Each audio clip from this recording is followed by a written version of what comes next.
The Dhammapada. Chapter 14. Buddha Vagga, the Buddha. Verse 179. The Buddha cannot be fathomed. Yassa jitang navajiyati, jitamassa no yati kochi loke, tang buddhang ananta gocharang, apadang kena padena nessatha.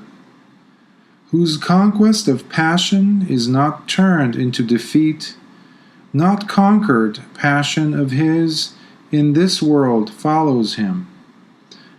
That trackless Buddha of infinite range, by which way will you trace him? Verse 180. The Buddha is passionless. Yassa jalini visattika tanha nati kuhinchi netave tam buddhang ananta gocharang apadankena padena nessatha. Him in whom there is not that entangling, embroiling craving to lead to any life, him, the trackless Buddha of infinite range, by which way will you trace him? The marriage proposal to the Buddha. Magandiya. Magandiya, the Brahmin, and his wife lived in the kingdom of the Kurus with their beautiful daughter, who was also named Magandiya. She was very beautiful, and her father turned down all her suitors, saying they were not good enough for her. One day, early in the morning, the Buddha, through his vision, knew that the time was ripe for the Brahmin Magandiya and his wife to attain Anagami, the third stage of sainthood. So, the Buddha set out to meet Magandiya at the place where the Brahmin usually went to offer fire sacrifice. The Brahmin, on seeing the Buddha, promptly decided that he was the very person who was worthy of his daughter. He pleaded with him to wait there and hurriedly went off to fetch his wife and daughter. The Buddha left his footprints and went to another place nearby. When the Brahmin and his family came, they found only the footprint. Seeing the footprint, the wife of the Brahmin remarked that it was the footprint of one who was free from sensual desires. Undaunted, the Brahmin managed to find the Buddha and offered his daughter in marriage to him. The Buddha replied that he was not interested in the offer. Then he related to the Brahmin how the most beautiful daughters of Mara had tried to tempt him soon after his attainment of Buddhahood. He further said, "It is no use trying to tempt one who is free from craving, clinging, and passion, for he cannot be lured by any temptation whatsoever." Then the Buddha continued, "Brahmin Magandiya, even when I saw those peerless daughters of Mara, I felt no sensual desire in me. After all, what is this body of your daughter? I have no interest even to touch her." On hearing those words of the Buddha, both the Brahmin and his wife realized the meaning and were established in the Dhamma. Later, they joined the order and eventually both of them attained sainthood. However, Magandiya, the daughter, felt insulted by the Buddha's remark and vowed to take revenge on the enlightened one. Verse 181. Buddhas are dear to all. Ye jhana pasuta dhira nikhammu pasame rata devapi te sangpihayanti sambuddhanang satimatang.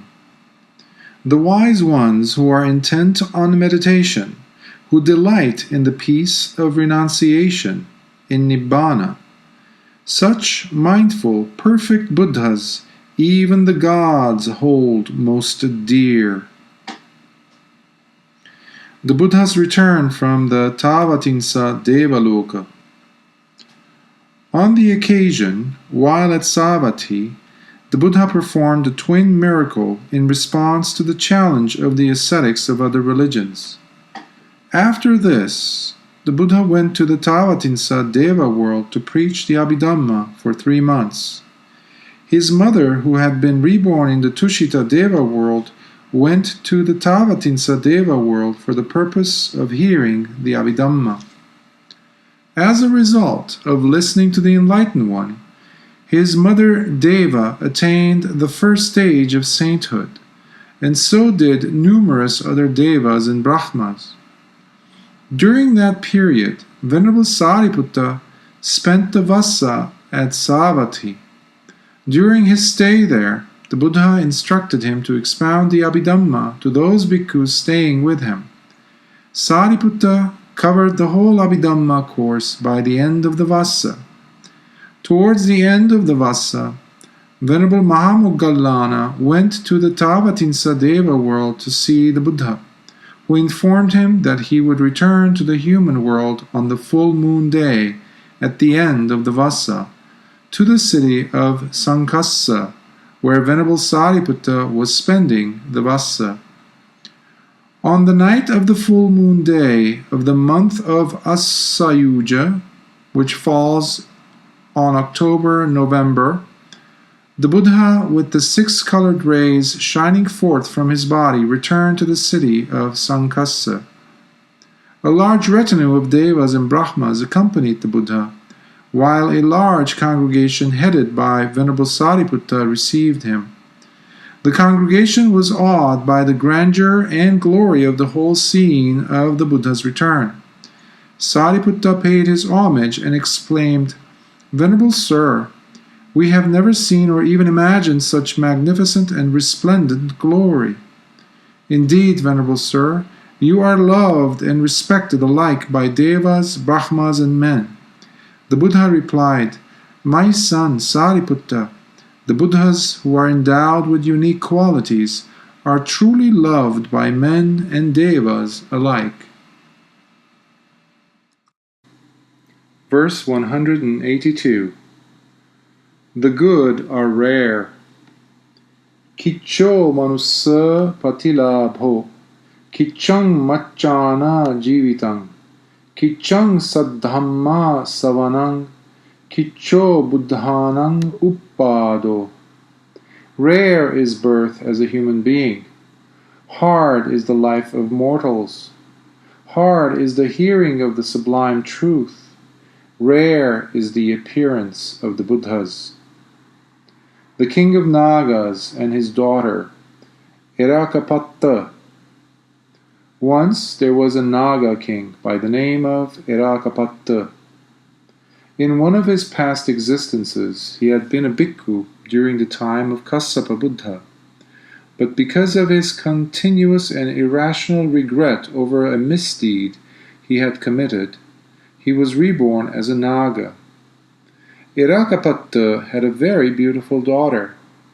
As Nagas are able to transform themselves into human form, he proclaimed that whoever could answer his daughter's questions could claim her for a wife. Twice every month his daughter would take the human form and dance in the open and sing out her questions. Many suitors tried to answer her questions, hoping to claim her, but no one could give the correct answer. One day, the Buddha in his vision saw a youth named Uttara. He knew that the youth would attain the first stage of sainthood in connection with the questions put by the girl. By then, the youth was already on his way to see her. The Buddha stopped him and taught him answers to those questions, as a result of which Uttara attained the first stage of sainthood. Then he had no desire for the Naga princess. However, Uttara still went to answer the questions for the benefit of others. Question: Who is a ruler? Answer: he who controls the six senses is a ruler. Question: is one who is overwhelmed by the mist of moral defilements to be called a ruler? Answer: one who is overwhelmed by the mist of moral defilements is not to be called a ruler. He who is free from selfishness is called a ruler. Question: what ruler is free from moral defilements? Answer: the ruler who is free from selfishness is free from moral defilements. Question: what sort of person is to be called a fool? Answer: a person who hankers after sensual pleasures is called a fool. Having given the correct answers, the Naga princess uttered questions regarding the floods of sensual desire, of renewed existence, of false doctrine, and of ignorance, and how they could be overcome. Uttara answered all these questions as taught by the Buddha. When Irakapatta heard the answers, he knew that a Buddha had appeared in this world. So he requested Uttara to take him to the Enlightened One. On seeing him, Irakapatta paid homage and related why he was reborn as a Naga. The Buddha explained that it was difficult to be born in the human world, and to be born during the lifetimes of the Buddhas or during the time of their teachings. At the end of the discourse, many bhikkhus who were the pupils of Sariputta attained arahanthood, and a great many from the congregation attained the first stage of sainthood. A note from the author. Naga is a well-known mythological divine serpent in Buddhist and also in Hindu literatures, who lives in the underworld. Naga is reputed to have miraculous powers. This is similar to the dragon as found in the Chinese or even Western literature. Verse 183. Do good and be good. Sabba papassa akaranang kusalassa upasampada sachitta pariyodapanang etang buddhana sasanang. Not to do any evil, to cultivate good, to purify one's mind. This is the teaching of the Buddhas. Verse 184. Non-violence is the characteristic of an ascetic. Kanti paramang tapo titikha nibbanang paramang vadanti buddha nahi pabbajjito parupaghati samano hoti parang vihet hayanto. Forbearing patience is the highest austerity. Nibbana is supreme, say the Buddhas. He, verily, is not a recluse who harms another, nor is he an ascetic who oppresses others. Verse 185. Lead a pure and noble life. Anupavado anupaghato Patimokhe cha sangvaro mattanyuta cha bhattasming pantancha sayanasanang adhichitte cha ayogo etang buddhana sasanang. Not insulting, not harming, restraint according to the fundamental moral code, moderation in food, secluded abode, intent on higher thoughts. This is the teaching of the Buddhas. The teaching of the Buddha. On one occasion, Venerable Ananda asked the Buddha whether the fundamental instructions to bhikkhus given by the preceding Buddhas were the same as those of Gautama Buddha himself.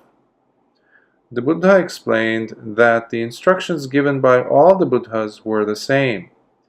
He then recited a few stanzas that were uttered by the previous Buddhas in their religious discourses. Verses 186 and 187. Insatiable are sensual pleasures. Nakahapana vassena titti kamesu vijjati. Appasada dukkha kama iti vinyaya pandito.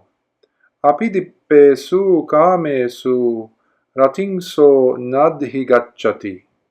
Tanhakkaya rato hoti samma sambuddha savako.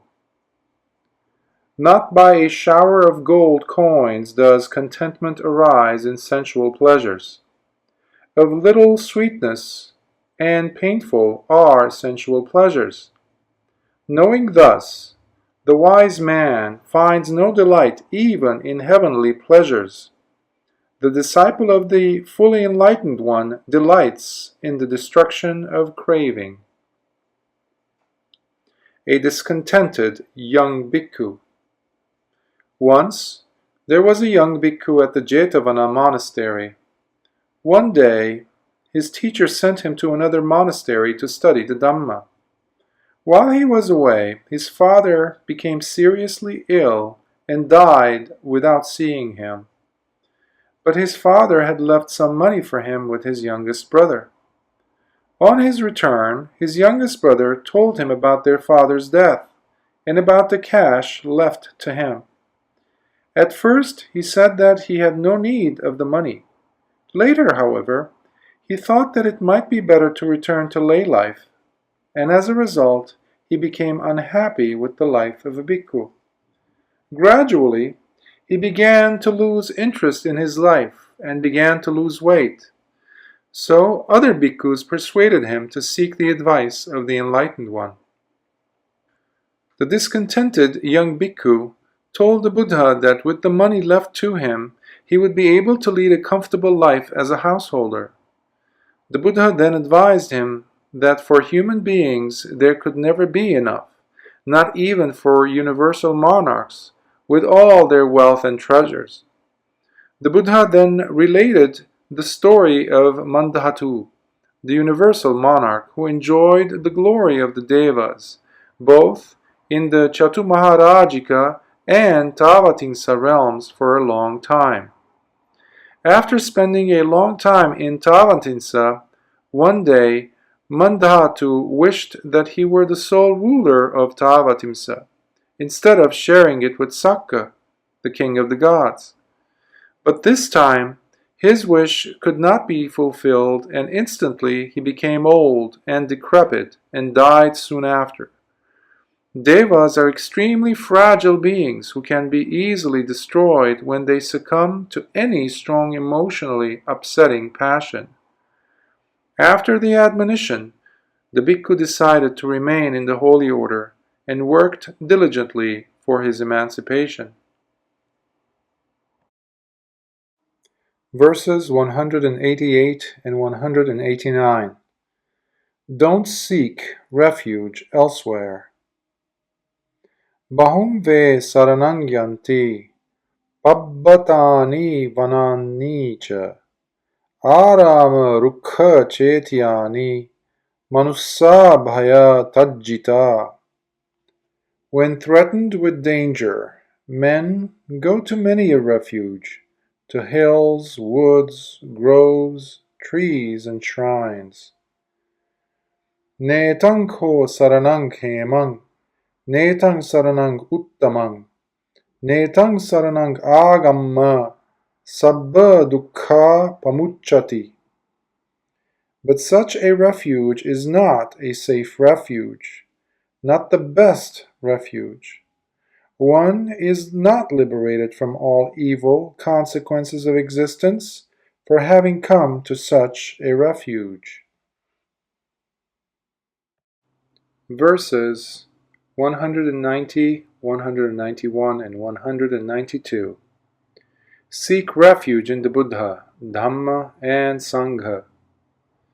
Yocha buddhancha dhammancha sanghancha saranangato chattari ariya satchani sammapanyaya passati dukkhang dukkha samuppadang dukkhassa cha atikkamang ariyanchattangikang maggang dukkhu pasama gaminang etang ko saranang hemang etang saranang uttamang etang saranang agamma sabba dukkha pamucchati.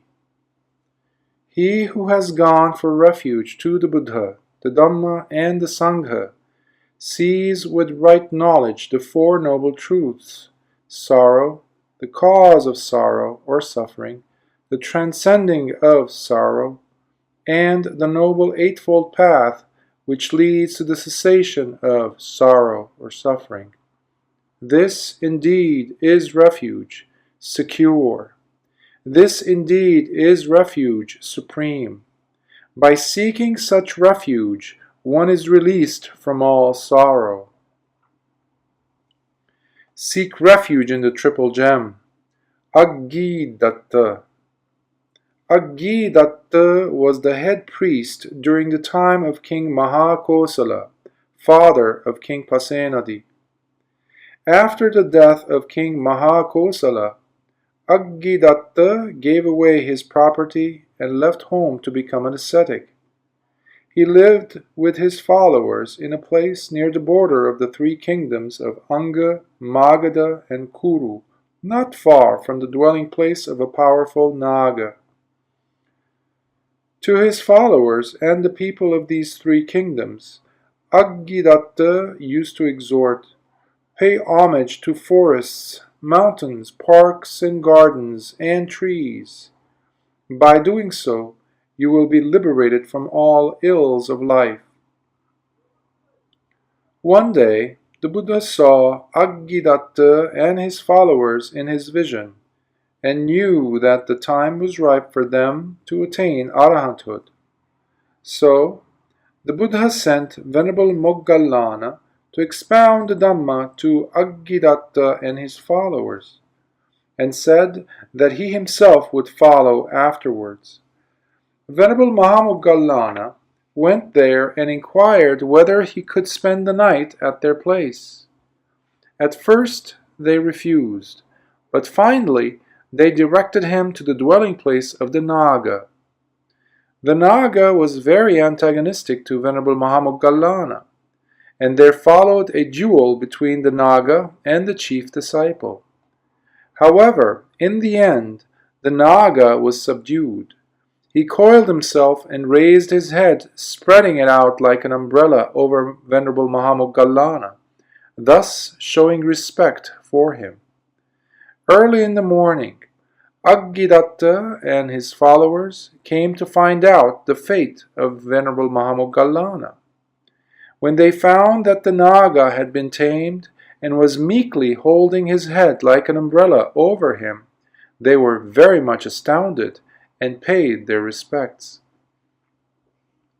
Just then the Buddha arrived, and Venerable Mahamoggallana got up from his seat and paid homage to him, proclaiming, "This is my teacher, the Supreme Buddha, and I am but a humble pupil of this great teacher." Hearing him, the ascetics who had been impressed by the power of Venerable Mahamoggallana were awed by the greater power of the teacher. The Buddha then admonished him, "Aggidatta, people go to mountains, forests, gardens and parks and trees for refuge when they are threatened with danger, but these things cannot offer them real protection. Only those who take refuge in the Buddha, the Dhamma, and the Sangha are liberated from worldly suffering." At the end of the discourse, Aggidatta and all his followers attained arahanthood. All of them were admitted to the order of the Bhikkhus. On that day, when the disciples of Aggidatta from Anga, Magadha, and Kuru came to pay their respects to him, they saw their teacher and his followers dressed as bhikkhus, and they were puzzled and wondered, who is the more powerful, our teacher or Gotama? Our teacher must be more powerful because Gotama has come to our teacher. The Buddha knew what they were thinking. Aggidatta also felt that he must set their minds at rest. So he paid homage to the Buddha and proclaimed, Venerable Sir, you are my teacher. I am but a disciple of yours. Thus, the audience came to realize the supremacy of the Buddha. Verse 193. The noble are rare. Dullabho purisa janyo naso sabbatha jayati yathaso jayati dhiro tankulang sukha medhati. Hard to find is a man of great wisdom. Such a man is not born everywhere. Where such a wise man is born, that family thrives happily. The noblest of men. One day, Venerable Ananda pondered thus, Our teacher has told us that thoroughbreds of elephants are born only among the Chaddanta and Uposhata breeds, that thoroughbreds of horses are born only among the Sind breed, that thoroughbreds of cattle are born only among the Usabha breed.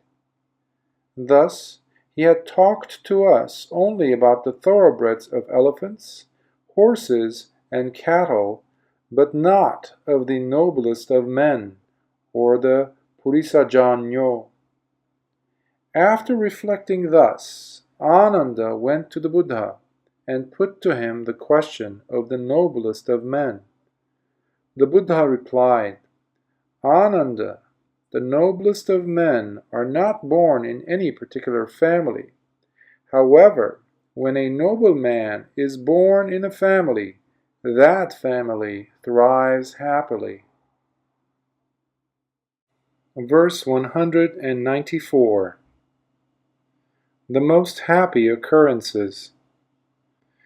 Sukho buddhanang uppado, sukha saddhamma desana, sukha sanghassa samaggi, sammagganang tapo sukho. Happy is the birth of Buddhas. Happy is the teaching of the sublime Dhamma. Happy is the unity of the Sangha. Happy is the discipline of the united ones. What is happiness? Once, a group of bhikkhus were discussing the question, what constitutes happiness? These bhikkhus realized that happiness meant different things to different people. Thus they said, to some people, to have riches and glory like that of a king is happiness. To some people, sensual pleasure is happiness, but to others, to have delicious food is happiness. While they were talking, the Buddha came in. After learning the subject of their talk, the Buddha said, Bhikkhus, all the pleasures you have mentioned cannot get you out of suffering. In this world, these constitute happiness. The arising of a Buddha, the opportunity to hear the teaching of the sublime truth, and harmony amongst bhikkhus. Verses 195 and 196. Honor to whom honor is due. Pujara he pujayato, buddhe yadi vasavake, papancha samatikante, tinna soka pariddave, te tadise pujayato, nibbute akuto bhaye, nasakka punyang sankhatum, im ettang iti kennachi. He who reverences those worthy of reverence, whether Buddhas or their disciples, those who have overcome the impediments and have got rid of grief and lamentation. The merit of him who reverences such peaceful and fearless ones cannot be measured by anyone as such and such. Honor those worthy of honor. On one occasion, while the Buddha and his followers were on a journey to Benares, modern-day Varanasi, they came to a field where there was a spirit shrine. Not far from the shrine, a Brahmin was plowing the field. Seeing the Brahmin, the enlightened one sent for him. When he arrived, the Brahmin paid respects to the shrine, but not to him. The Buddha said, "Brahmin, in respecting the shrine, you have done well." That made the Brahmin happy. After thus putting him in a favorable frame of mind, the Buddha, by his supernormal power, brought forth the golden stupa of Kassapa Buddha and let it remain visible in the sky. He then explained to the Brahmin and the other bhikkhus that there were 4 classes of persons worthy of a stupa. They are the Buddhas, the Pacceka Buddhas, or the silent Buddhas, the Arya disciples, and the universal monarchs. He also told them about the 3 types of stupas erected in honor of them. The stupas where corporeal relics are enshrined are known as Sarira Dhatu Chetya. The stupas and figures made in the likeness of the above 4 personages are known as Uddisa Chetya, and the stupa where personal effects, like robes, bowls, etc., of those revered persons are enshrined are known as Paribhoga Chetya. The Bodhi tree is also included in the Paribhoga Chetya. The Buddha then stressed the importance of paying homage to those who are worthy of veneration.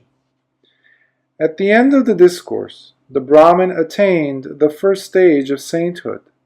The stupa of Kassapa Buddha remained visible for 7 more days, and people kept on coming to the stupa to pay their homage.